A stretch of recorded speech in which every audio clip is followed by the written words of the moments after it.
first excited and expectant concert goers sprang up these steps to what was then the shiny new Guildhall a little over 50 years ago, there's no way they could have known what this place would come to mean to the people of Preston. Back in January 1973, probably all they cared about was the fact that they could now see global stars like David Bowie performing right here in the heart of their hometown. Pretty soon, other musical legends of the day would all add their names to the increasingly impressive roll call of people who'd walk through the stage doors here. Led Zeppelin, Deep Purple, Roxy Music and the Jackson 5 all graced Preston with their presence during the Guildhall's early, and some might say, golden years. So what if it hadn't opened on time, having not quite been ready for the previous year's Guild Festival as had been the plan? It might have been late, but it was going to last. And as the decades rolled by, gigs, comedy shows, plays and of course pantos became staple events that Prestonians just took for granted they'd be able to see right on their doorstep.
And for those of a certain vintage, this venue helped put the town on the map in parts of the country that may otherwise have never given it a second thought, as TV continuity announcers intoned that it was time for the snooker, and so to head to the Guildhall in Preston.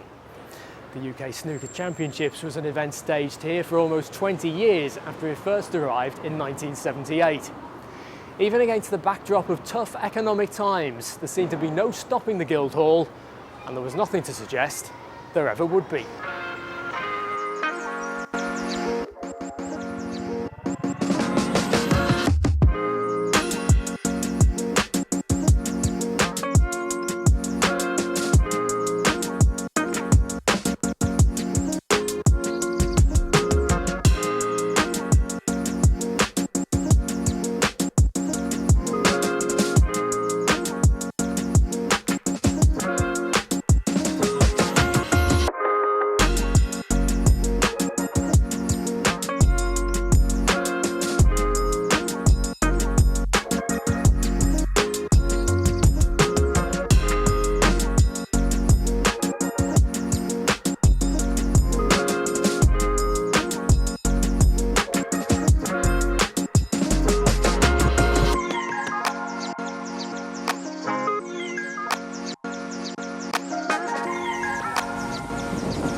Fast forward to the early 2010s and the unthinkable was about to happen. As the age of austerity dawned, the now cash-strapped council, which had built the Guildhall and operated it for over 40 years, had started to conclude that it was looking like a luxury it could no longer afford.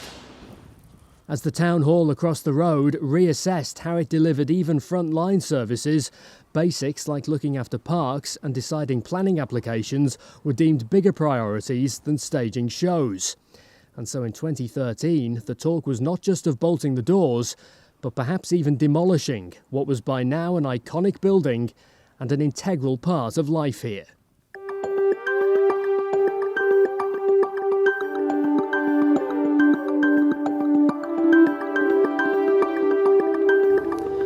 But then, in a twist worthy of any play, enter stage right self-styled Preston mad businessman Simon Rigby.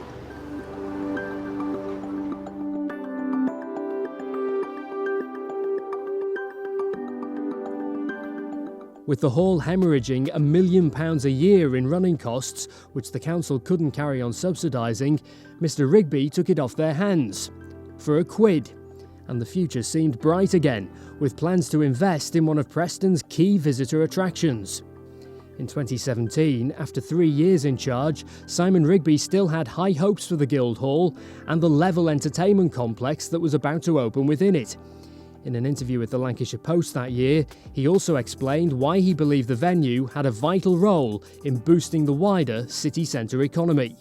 We've actually got axe throwing, joining our offering in the Guildhall. Really, whatever the public want, we want to give it to the public.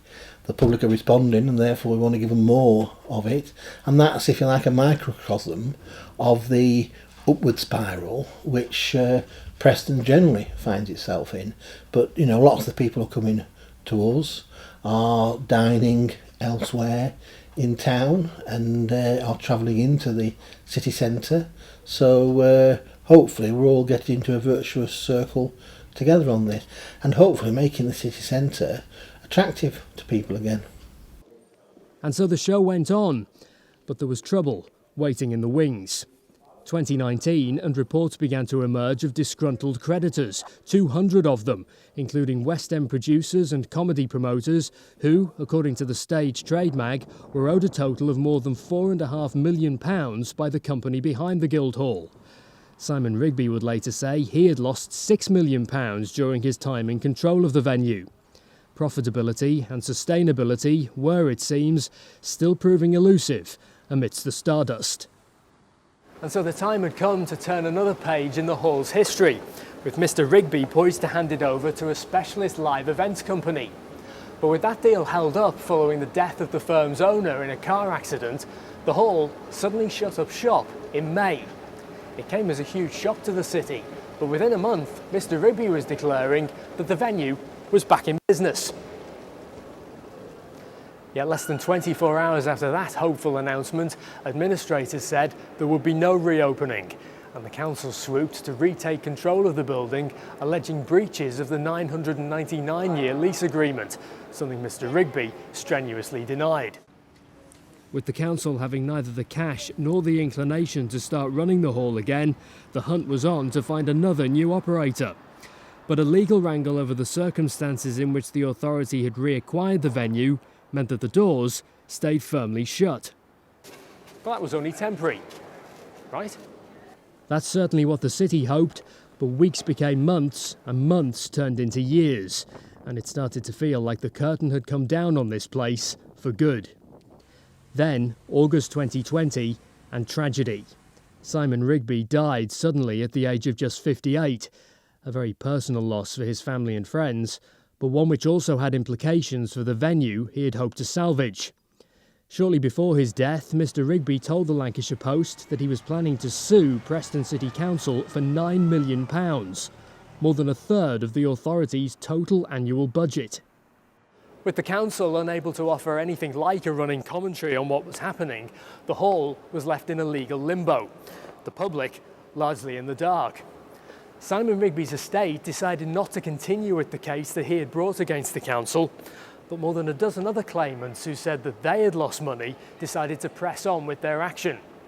Despondency turned to despair, and the people of Preston, brimming with suggestions about how to bring the Hall back from the brink, feared that they had seen the last shows staged here.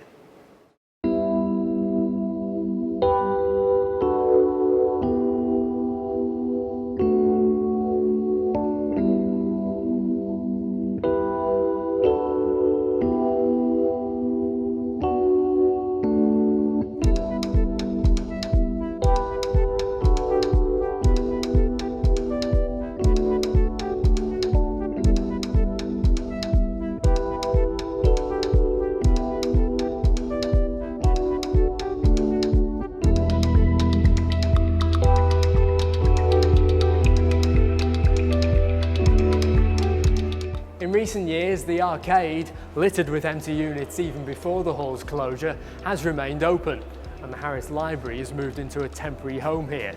But the Guildhall's primary purpose has gone unfulfilled.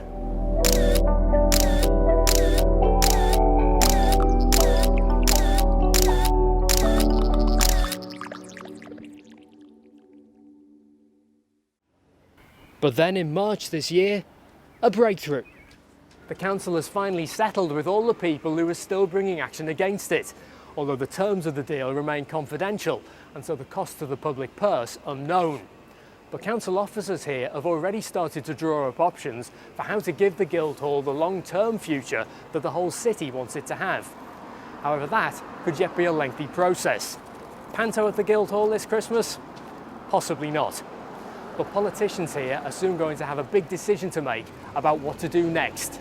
The one thing they'll all be united over is wanting to end the sound of silence that's emanated from this much-loved place for far too long.